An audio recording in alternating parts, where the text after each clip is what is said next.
Hello, everyone, and welcome to week 13 of year 2 of the Religious Education Initiative. I am on vacation, so I am out in the middle of not nowhere, but somewhere, Pennsylvania, but we'll still get the readings done. So, for day 1 of week 13, we'll read from Genesis chapter 11 through the beginning of chapter 12.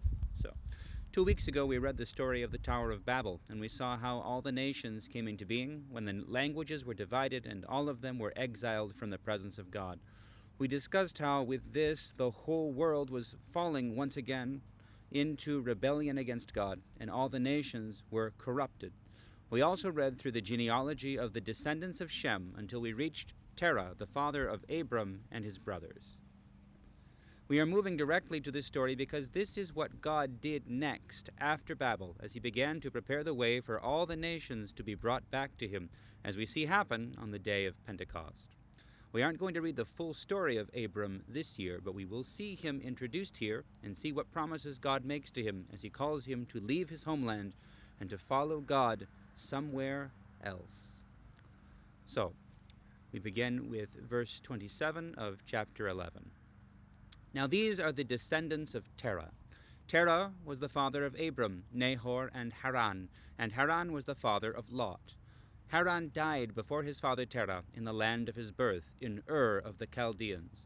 And Abram and Nahor took wives. The name of Abram's wife was Sarai, and the name of Nahor's wife Milcah, the daughter of Haran, the father of Milcah and Iscah. Now Sarai was barren, she had no child. Terah took Abram his son, and Lot the son of Haran his grandson, and Sarai his daughter-in-law, his son Abram's wife, and they went forth together from Ur of the Chaldeans to go into the land of Canaan. But when they came to Haran, they settled there.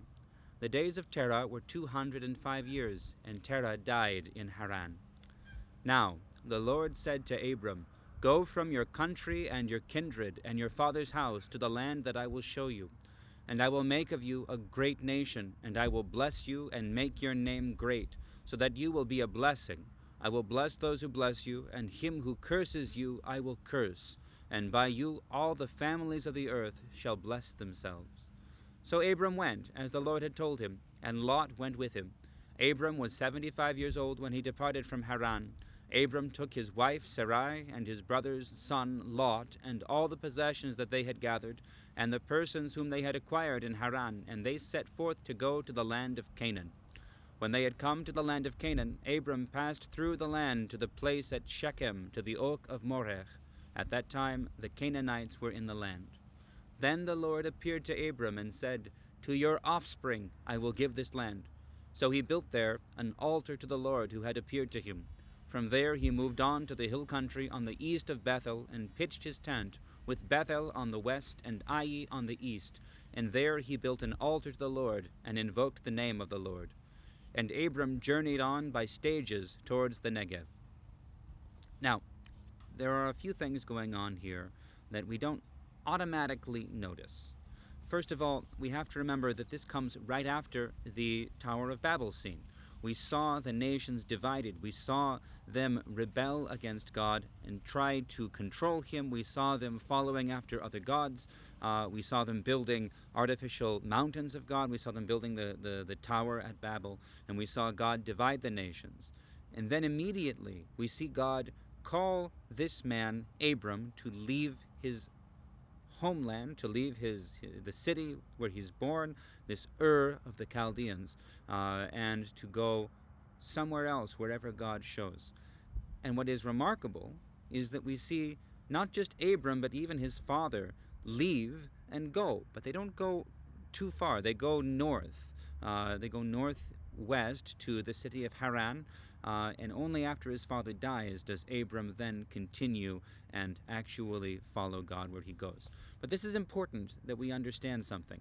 God is beginning with Abram to make a new nation, a people that are called by his name, that are pulled out from the midst of the Gentiles, out from the other nations, in order to save them, in order to call all humankind back to himself.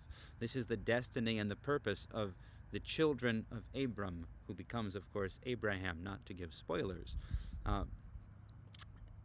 The next point we have to understand is Abram hadn't done anything in particular to earn God's attention, but God called him and he came. That coming, that answering the call, is critically important. Sometimes people will say that Abram was saved, Abram was blessed only because he believed God, but that belief required that he act.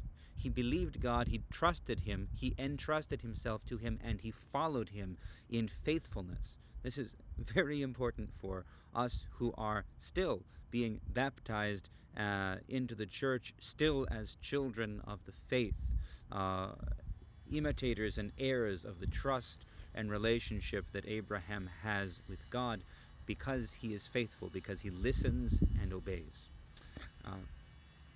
This is really the most critical thing to point out here. God calls Abram and he goes. And when we are called by God, we know what we're supposed to do, but we can come up with many excuses. It makes a big difference that Abram didn't make excuses, that he simply obeyed, that he went where he was called to go. And at the time, they would have seemed crazy. Ur was one of the largest, if not the largest, city in the world at the time.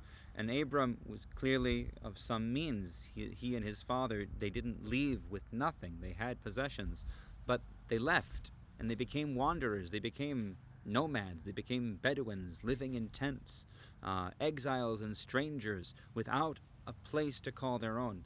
And the only promise that Abram has here is God telling him that he will give to his descendants the land that he is dwelling in. So at the end of this reading, Abram is finally arrived at the promised land. He's not receiving it. He's not getting it as a possession, but he's living there, trusting God and waiting to see what will come next. He doesn't even have any children yet, but God is promising him that he will have descendants and that they will inherit the promised land, and still more, that through them all the nations of the earth will be blessed.